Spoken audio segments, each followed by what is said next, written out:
Elle est un grand vecteur de la francophonie. La Mission laïque française a tenu ce week-end et jusqu'à ce lundi soir d'ailleurs son congrès annuel à Paris, dans l'enceinte de la Cité internationale universitaire. Et c'est pour nous le fait du jour.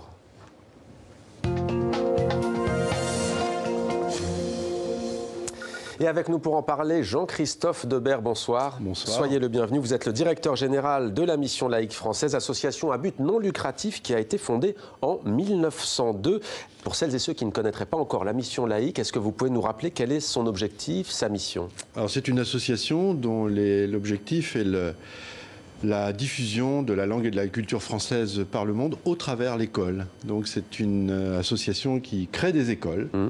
Qui est partenaire d'autres écoles créées par des organismes privés, mais qui partagent la même vision, c'est-à-dire à la fois l'enseignement français, la langue, la culture, et la volonté, au fond, d'y associer de plus en plus d'élèves, qu'ils soient français, puisque c'est notre mission, mais qu'ils soient aussi nationaux, locaux, puisque c'est évidemment par eux, par leur truchement, que la langue française se développera dans le monde. Et d'ailleurs, la plupart des élèves, 95% selon vos chiffres, de ces établissements de la Mission laïque française ne sont pas francophones à la base, sont donc des élèves des pays en question. On a vu la carte, vous êtes présent quasiment dans le monde entier avec 109 établissements.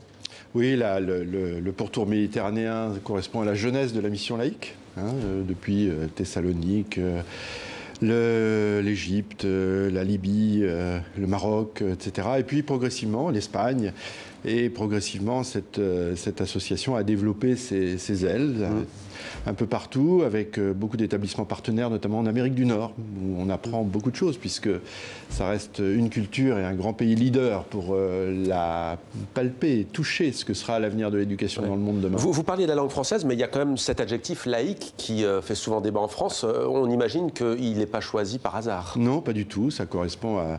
C'est son nom de baptême, Mission laïque française. D'ailleurs, beaucoup au début, enfin, ou encore maintenant, s'interrogent. Mission, ça semble religieux, laïque, ça ne va pas ensemble. Oui, c'est un message autour de la laïcité qui correspond à la génétique du système scolaire français depuis la Troisième République. Ouais. Alors, comment s'est passé ce congrès? Vous en sortez tout juste, d'ailleurs, à la Cité universitaire, comme on l'appelle, la CTU à Paris. Qu'est-ce qui est ressorti de ce congrès? Alors on a travaillé, vous savez que le président de la République souhaite, et il l'a dit l'année dernière, souhaite développer, développer, doubler l'enseignement français dans le monde en effectif. Alors, bien entendu, nous serons au rendez-vous et nous sommes une association dédiée à cela.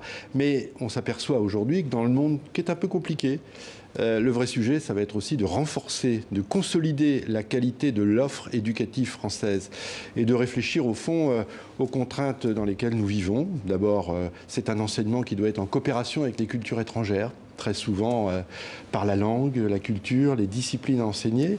D'autre part, il y a un énorme travail à faire pour associer dans les établissements des professeurs d'origines différentes. Il y a des Français, mais il y a aussi beaucoup de personnel de recrutement local qu'on acculture, qu'on prépare à l'enseignement français.